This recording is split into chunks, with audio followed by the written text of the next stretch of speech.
और नमस्कार जी, कैसे हैं? शायद आप लोग अच्छे होंगे।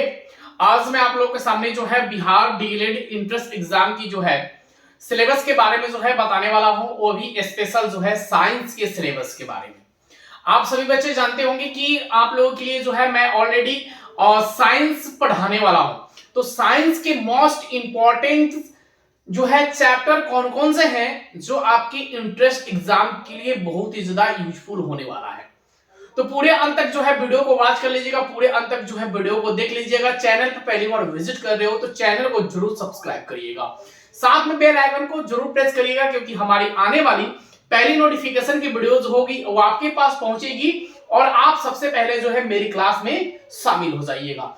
तो चलते हैं फिर हम वीडियो की और वीडियो को जो है स्टार्ट करते हैं। वैसे मेरा नाम जो हुआ अमरीश कुमार सिंह हुआ और मैं आप लोगों को जो है डीएलएड प्लस में पारा मेडिकल के मोस्ट इंपॉर्टेंट चैप्टर जो है कराने वाला हूं, जो आप आसानी से इंट्रेंस एग्जाम देकर रैंक अच्छा लाकर बिहार के गवर्नमेंट कॉलेज में जो है आपका एडमिशन हो सके। तो सबसे पहले जो हम लोग यहाँ पे ध्यान देंगे कि फिजिक्स के सबसे इंपॉर्टेंट चैप्टर यानी कि भौतिकी के सबसे इंपॉर्टेंट चैप्टर जो है इसमें से कौन कौन से हैं जो आपकी बोर्ड एग्जाम यानी कि इंट्रेंस एग्जाम के लिए बहुत ही ज्यादा क्या है, इंपॉर्टेंट है।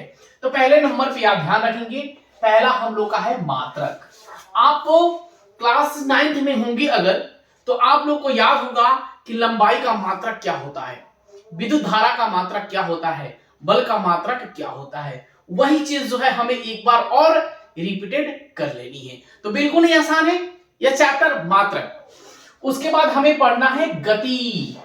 देखिए गति कितना आसान चैप्टर था ना, क्लास 7वीं से हम जो है पढ़ते आ रहे हैं गति के बारे में। यानी कि एक ट्रेन बहुत तेजी से जो है क्रॉस की, कितने देर में उस स्टेशन पे पहुंचेगी, इसके बारे में जो है हमें जानकारी चाहिए कि आखिर कार जो है गति होता क्या है। गति के बारे में जो हम लोग डिस्कस करेंगे। उसके बाद जो है हम लोग एक और इंपॉर्टेंट चैप्टर रहेगा जिस चैप्टर का नाम है विद्युत। आज आप हमें देख रहे हैं किसके माध्यम से देख रहे हैं, तो आप बोलेंगे सर मैं तो मोबाइल के माध्यम से देख रहा हूं। नहीं, अगर आपका मोबाइल है, अगर विद्युत ना होगा, लाइट ना होता तो वह चार्ज नहीं होता, और चार्ज ना होता तो आप तो मेरा वीडियो ना देख पाते। तो इसलिए विद्युत चैप्टर भी बहुत ज्यादा इंपॉर्टेंट होता है। उसके बाद खोज एवं आविष्कार।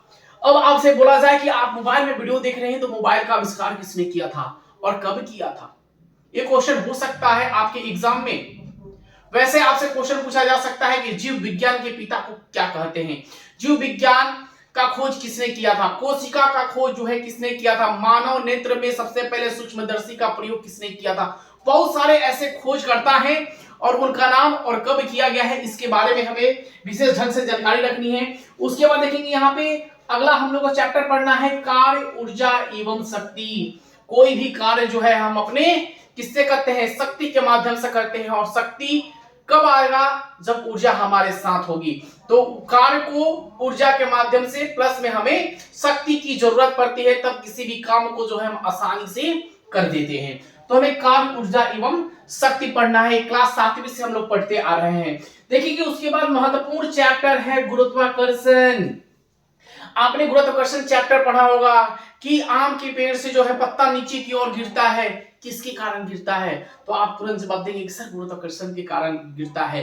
क्यों गिरता है, क्योंकि धरती जो है उस पेड़ पर टिकी हुई है और उसका गुरुत्व जो है उसे खींचता है और नीचे की ओर गिरा देता है। तो गुरुत्वाकर्षण जो है हमें पढ़ना है। आपने पढ़ा होगा न्यूटन के 3 नियम, न्यूटन के 3 नियम पढ़ा होगा, उसी के अकॉर्डिंग जो है हमें गुरुत्वाकर्षण भी उसी चैप्टर में पढ़ना है। उसके बाद हमें पढ़ना है पृष्ठीय तनाव, और तनाव के साथ हमें पढ़ना है इसमें घर्षण।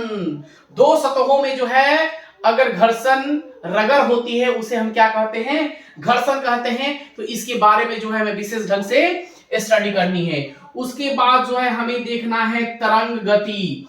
तरंग गति यानी कि हमारे अंदर जो है अभी जो साउंड निकल रही, कितनी की साउंड निकल रही है, इसके बारे में पढ़ना है। हमारी कान जो है कितनी ध्वनि को बर्दाश्त कर सकता है यानी सुन सकता है, ज्यादा को सुनेगा तो कान मेरा फट सकता है, ब्लड निकल सकता है। तो कितनी क्षमता हमारी कानों की होनी चाहिए जिससे हम आसानी से सुन सकते हैं। जैसे कि आप जानते होंगे कि जेट विमान, आपने नाम सुना होगा।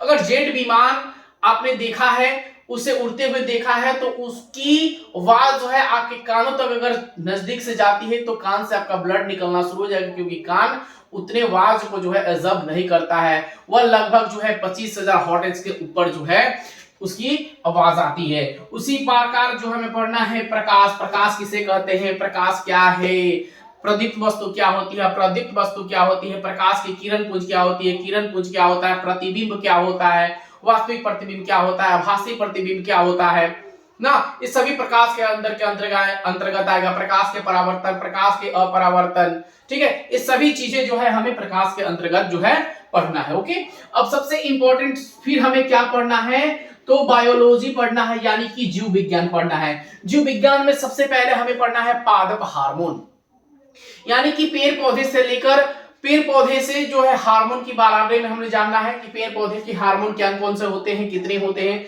उसके साथ जो है हमें और थोड़ा सा इसमें ऐड कर लेना है मानव हार्मोन, ठीक है। मानव हार्मोन के बारे में जो है हमें थोड़ा सा स्टडी कर लेनी है, ठीक है। उसके बाद जो है हमें पढ़ना है रक्त, यानी कि ब्लड। हमारे शरीर में जो है ब्लड कितने प्रकार के होते हैं, खून कितने प्रकार के होते हैं। तो आप मुख्यतः सभी लोग जानते होंगे कि ब्लड जो है हमारे शरीर में 2 प्रकार के होते हैं, कौन, आरबीसी और डब्ल्यूबीसी। और मैं एक और चीज इंक्लूड इसमें कर दूं तो मैं बोलूं कि जो है रक्त 3 प्रकार के होते हैं, तो आरबीसी, डब्ल्यूबीसी और तीसरा हमारा प्लेटलेट्स। तो ऐसे बहुत सारे नई नई टॉपिक्स जो है आपको देखने को मिलेगी, तो रक्त के बारे में पढ़ना है। उसके बाद हमें पढ़ना है यहाँ मानव शरीर के तंत्र। अब हमारा शरीर जो है इसमें कौन कौन से ऐसे तंत्र काम करते हैं जिससे हम आसानी से सुन सकते हैं, आसानी से बोल सकते हैं, बातों को समझ सकते हैं, उसे जो है हम याद कर सकते हैं। तो हमारे सभी तंत्र के बारे में जो है मानव के तंत्र के बारे में पढ़ना है। उसके बाद मानव रोग कौन कौन से होते हैं, मानव रोगों के प्रकार कितने होते हैं, क्या मानव रोगों को कितने भागों में बांटा गया है। तो आप सभी बच्चे जानते होंगे कि मानव रोगों को जो है 2 भागों में बांटा गया है, एक आंतरिक रोग होता है, एक बाहरी रोग होता है। तो आंतरिक रोग कौन कौन से होते हैं, बाहरी रोग कौन कौन से होते हैं, क्या कोई भी बीमारी ऐसी होती है जो आनुवांशिकता होती है,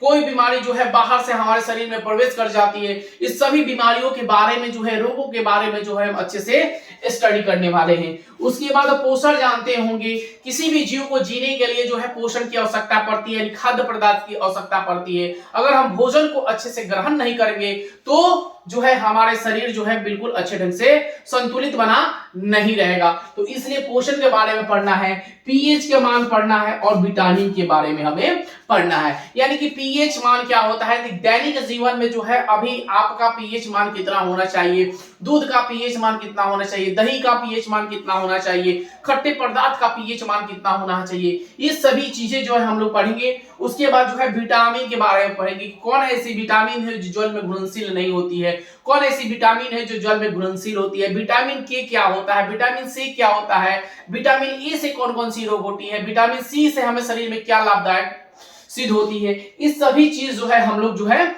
पढ़ने वाले हैं विटामिन में। अब जो है हम लोग पढ़ेंगे क्या, केमिस्ट्री से, यानी कि रसायन शास्त्र से क्या क्या हमें पढ़ना है। तो इसको ध्यान रखेंगे कि परमाणु के मूल कण के बारे में जो हमें पढ़ना है, परमाणु अणु के बारे में जो है हम इससे स्टडी कर लेंगे। अम्ल जो पढ़ना है, भस्म पढ़ना है और उसके साथ लवण पढ़ना है, धातु पढ़ना है और धातु पढ़ना है। ये सभी टॉपिक जो हैं जितने भी केमिस्ट्री के हैं सब बिल्कुल हलवा है टॉपिक, हलवा टॉपिक है। क्लास 7th में आपने 8 में पढ़ लिया है। परमाणु के मूल कण के बारे में पढ़ लेना है, अम्ल भस्म लवण के बारे में पढ़ना है, धातु और धातु पढ़ना है, दैनिक जीवन में रासायनिक मान जो है हमें पढ़ना है, ईंधन पढ़ना है। देखिए इतना आसान। तो आप लोग जो है अगर अच्छे से इस चैप्टर को देख लेते हैं, इस चैप्टर को अच्छे से आप पढ़ लेते हैं तो आपको कभी भी दिक्कत नहीं होगा। आप आसानी से डीएलएड, ओके, साथ में पारा मेडिकल और साथ में आईटीआई इंट्रेंस की तैयारी जो है इसी चैप्टर से आप आसानी से कंप्लीट कर सकते हैं और अच्छा स्कोर ला सकते हैं। तो आप लोगों के लिए जो है मैं न्यू बैच जो है स्टार्ट करने वाला हूं, बहुत ही जल्द स्टार्ट करूंगा और आप लोग की क्लास जो है कंटिन्यू कराने जा रहा हूं।